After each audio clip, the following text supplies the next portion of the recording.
Hey everybody, it's Beau Beery with Coldwell Banker Commercial. I'm a multifamily specialist in Florida, and today I want to talk about buyer net income versus seller net income, and they're oftentimes very different.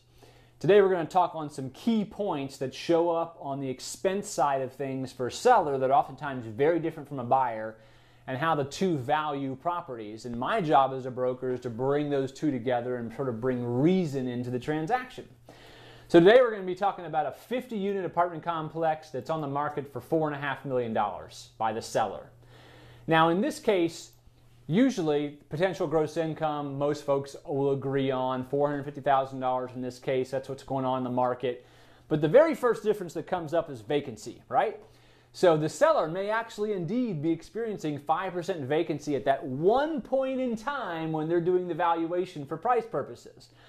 Realistically, historical average is what you want to look at, and current market vacancy rate, because that's what the buyers are going to be looking at, and that's what the buyer's lender is going to be looking at. So right off the bat, you got a difference in vacancy, which is a difference in the effective gross income. So we're already a good $15,000 apart or more, somewhere in there. Property taxes is always a big one that I come across, probably the biggest one of all. So the current seller may have had this thing, owned it for a very long time, so his property taxes have stayed low, there haven't been any trades on it, maybe the property appraiser hasn't gotten around to reassessing that one, all kinds of reasons that come up. But realistically, on the buyer side, when he buys this thing, most municipalities are assessing these anywhere from 70 to 90% of the purchase price is about what it comes out to. They don't do it on purchase price, it's usually on the whole market dynamics, but it falls in that 70-90% range times the millage rate. So in this case, you're going to have a $23,000 pop in property taxes in the year after the sale. On the insurance, now we're using extreme examples on both sides of the buyer and seller side here so I can show the example. So in this example, this seller may just have liability insurance. Maybe he owns it cash. He doesn't carry liability insurance because he doesn't have a mortgage. So the lender doesn't require property insurance. Well, that's not realistic to the buyer. He has to have property insurance. So right off the bat, you get a triple difference here. And the lender is going to require insurance, okay? On the management side, this seller is managing it himself. He's taking in the rents. He's paying in the expenses. He's negotiating the vendor contracts. That's not realistic. Most buyers, the vast majority of buyers and their lenders are going to require management. So it can be run efficiently and effectively and at the top income and negotiating contracts, all the things that a good manager does. So you got a $25,000 hit here. On the marketing and advertising side, I usually don't see big differences here on some of the bigger properties because most people want to get the best bang for their buck and pull out all the stops on marketing. But usually in the smaller properties, 50, 60 units and less, the guy's putting a sign out on the property, and maybe he has it on one website. Most buyers want the full gamut. They want it on all the websites, and they're paying commissions to leasing people, and they're putting signage out there, and they're putting out incentives.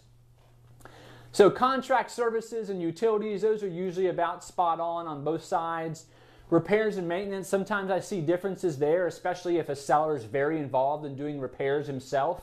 This number may only include supplies and some vendor-related type stuff. But realistically, in this particular case, you'd have $25,000 on a deal this size. The other big one I see is a lot of sellers, even though when they go to buy, they like to see reserves above the net operating income line, this guy or this gal is not putting it in there. Reserves are a real expense. You need to budget for roof and air conditioning and pool replacements and air conditioning and replacements. And the lenders are going to require that. So you got a $17,000 hit. So you can see a big difference here, $110,000 for the seller at $2,200 a unit. You could never run a property like this for $2,200 a unit unless you were doing all the things this guy is. Realistically, $4,100 a unit for a property this size, that's about what it would run. So you can see here the seller's thinking he's got $318,000 in net income, which he probably does because he's doing everything, and he's got this $4.5 million value, but the buyer would have a $200,000 net income, and to him it's worth $3 million, and more importantly to his lender it's worth $3 million because they're the ones who's going to give him the money. That's what I have to deal with on a regular basis. Now, oftentimes it's not this big of a difference, but here I had to pull out all the stops just to get the examples out. If you like this video, subscribe to us on our website. We put out stuff like this from time to time, maybe every month or so. Also, subscribe to us on YouTube so you can get the first hand on the videos. We appreciate you giving us the time. Thank you.